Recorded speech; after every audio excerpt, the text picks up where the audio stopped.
I love my little rooster and my rooster loves me. I'm gonna cherish that chicken 'neath the green bay tree. My little rooster goes cock-a-doodle-doo, doodle-doo, doodle-doo. And I love my Good evening and welcome to Dr. Paul's Dorm Room. As you remember from our last molar extracting episode, Dr. Paul has arrived in Baker, Montana, just in time for the Methodist Pope election. But who will he choose to vote for? His friends Larry and Al, or Earache's sister Tracy? We'll see. the green bay tree. My little hog goes little hen goes cluck cluck. Little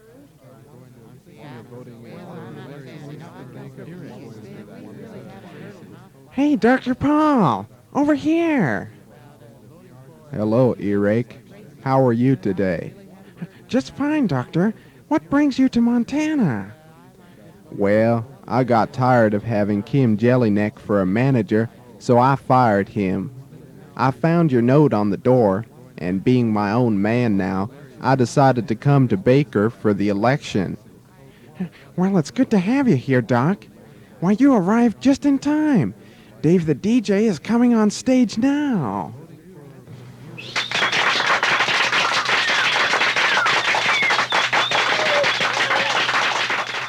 Thank you. Good evening, ladies and gentlemen. I'm Dave the DJ, your host for tonight's Methodist Pope election here in beautiful Baker, Montana. We'll start out by introducing our candidates. Here on my right, we have Larry and Al. And on my left is the first candidate we'll be hearing tonight, Earache's sister, Tracy.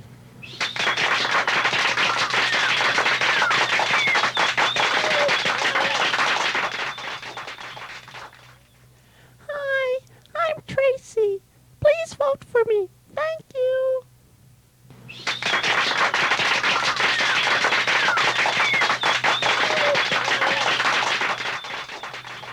Thank you, Tracy. We now hear Larry and Al. Howdy, everyone. We're Larry and Al, and we'd like you to vote for us because we will try our best to fulfill the obligations of the office of Methodist Pope. Thank you.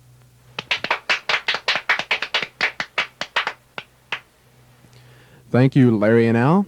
It's now time to decide between the candidates. All those voting for Tracy indicate by raising your hand.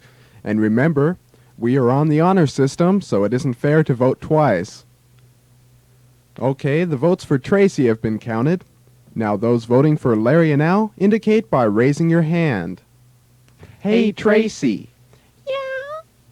We understand why we're voting for ourselves, but why are you voting for us? It's because... Well, the results of the voting is in. 7,512 votes for Tracy, and 3 votes for Larry and Al. I now present Tracy, the new Methodist Pope. Stop! I'm withdrawing from the election. I can't run against Larry and Al because I'm in love with them. In that case, ladies and gentlemen, I now present Pope Larry and Al. Thank you, everyone. And because of your support in our overwhelming victory, you're all invited to a party at our hotel room tonight. We hope to see you all there. Especially you, Tracy, because we're in love with you, too. Well. Earache's sister Tracy has withdrawn from the election, making Larry and Al the new Methodist Pope. And Tracy and Larry and Al are in love. Will Earache let the new Pope date his sister? Tune in to our next exciting show and see. You've been listening to Dr. Paul's Dorm Room on KPLU-FM. Little duck goes quack quack. Little pig goes Little hen goes cluck cluck. Little rooster goes cock-a-doodle-doo, doodle-doo.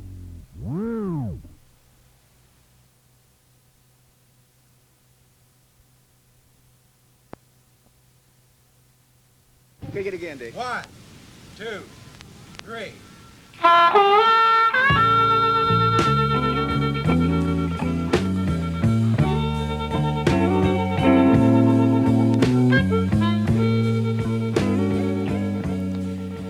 Good evening and welcome to Dr. Paul's Dorm Room. As you remember from our last cranial fluid draining episode, Larry and Al have been elected the new Methodist Pope. and have invited everyone to a wild celebrational party in their hotel room. Now that Larry and Al and Earache's sister Tracy have discovered their love for each other, will the Methodist Pope choose this party as the occasion to ask for Tracy's hand in matrimony? We'll see.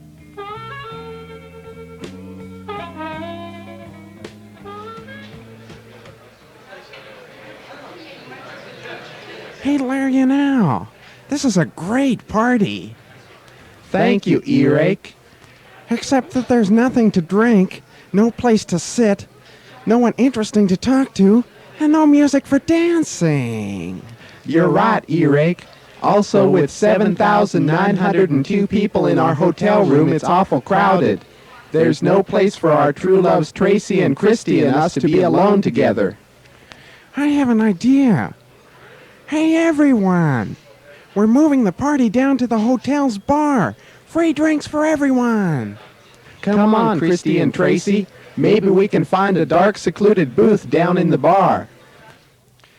All 7,902 guests arrive in the hotel's bar in a jiffy, and after 3 hours of partying, Earache says to Pope Larry and Al, "Oh no!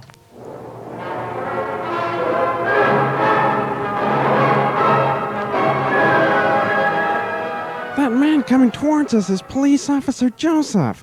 What if he finds out that Alan is underage?" "Not to worry, me lads. I only moonlight with the police department. I'm just your bartender now. Besides, the drinking age in Montana is only 9. Phew. I guess I forgot that we're in Montana now. Here's your bill for the drinks, Pope Larry and Al. 1,210 Shirley Temples, 4,000 strawberry daiquiris, 1,729 milks, and 5 gin and tonics, for a total of $50,900.12. Gee, Dr. Paul, don't you think it would be a nice gesture if you would pay the bill for us? It would symbolize the new cooperation between Jews and Methodists. Why, you're right, Larry and Al. I'll tell you what. Let's play a game of table tennis and let fate decide who pays the bill. Look, there's a ping pong table right here in the bar. And I see you brought along your own paddles and balls, Pope Dr. Paul. How observant of you, Earache. You can serve first, Larry and Al.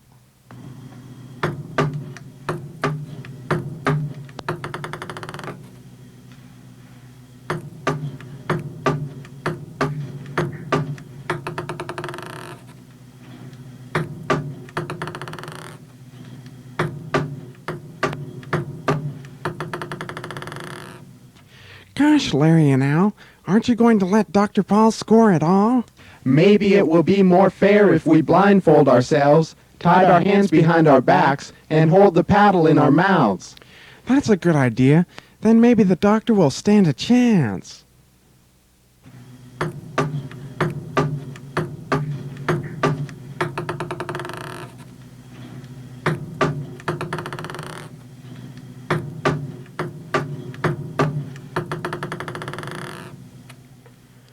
Good game, Larry and Al.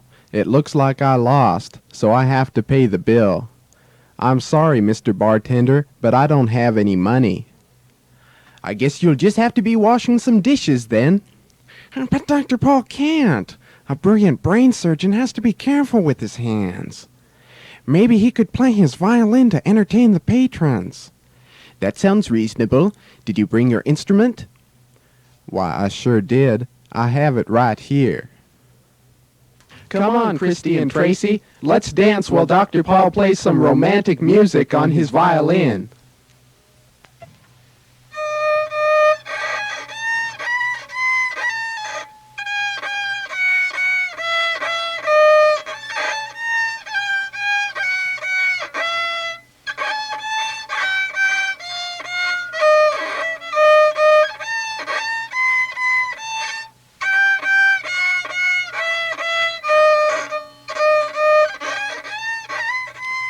Well, well. Will this performance launch Dr. Paul into a career of concert violinist, a dream he gave up in order to serve humanity through medicine? Tune in to our next exciting show and see. You've been listening to Dr. Paul's Dorm Room on KPLU-FM. Well, you know, I went down to the Marquee Club last night. You did? Oh, man, they was having a ball down there. Yeah? Yeah, I saw James down there. Yeah. I saw Sally. Yeah. I saw Bill. Yeah. Even old Mike was down there. Yeah, he was at the Marquee Club. Oh, man, look at him.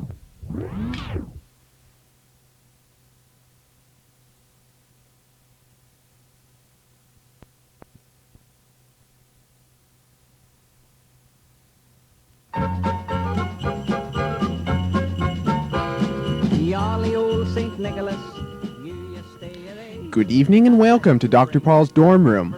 As you remember from our last Urethra Inflaming episode, Dr. Paul is playing his violin to pay Pope Larry and Al's bar tab. Will the customers enjoy this virtuosic performance, or will the doctor have to wash dishes to pay the balance? We'll see. It's jolly old St. Nicholas and this reindeer, don't you know? Yingle, yingle, tinkle, tinkle.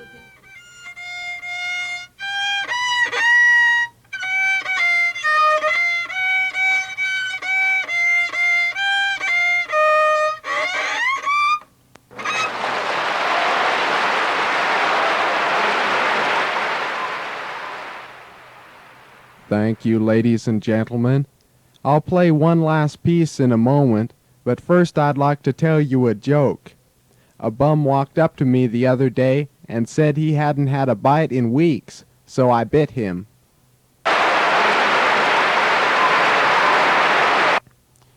The beginning motif of my final tune resembles the call of a wild bird. You can hear it if you listen carefully.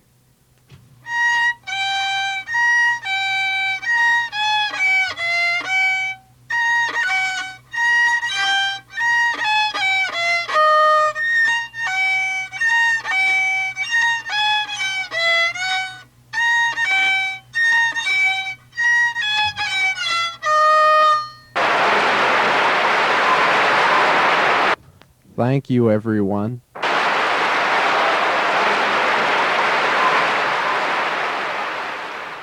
Dr. Paul, you're a veritable sensation.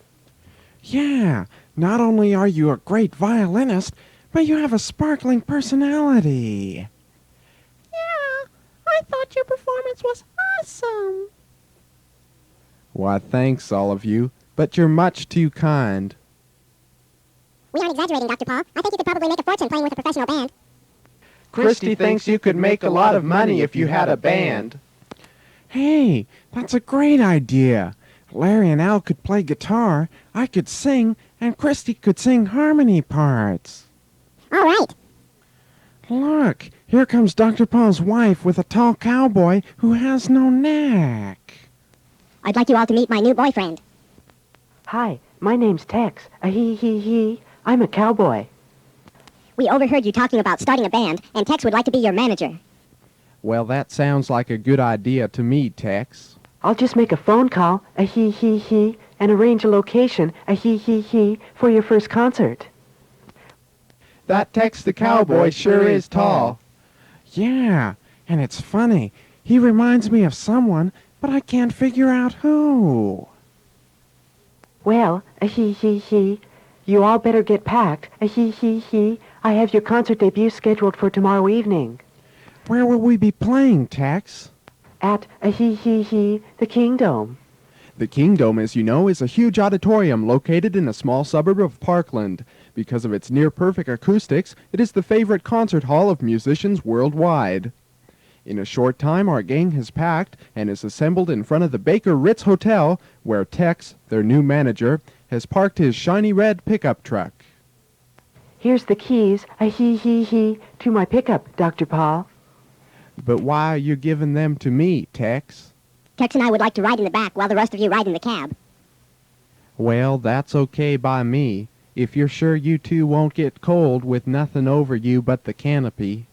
You don't need to worry about that, he. All right, everyone, hop in the truck. We're on our way. Well. Dr. Paul and his new band are headed back to Parkland to play their first concert in the Kingdom. But will Tex and Dr. Paul's wife get lonely being in the back of the pickup all by themselves? Tune in to our next exciting show and see. You've been listening to Dr. Paul's Dorm Room on KPLU-FM. Jingle bells, jingle all the way. Sure they've borne long under in the one horse open sleigh.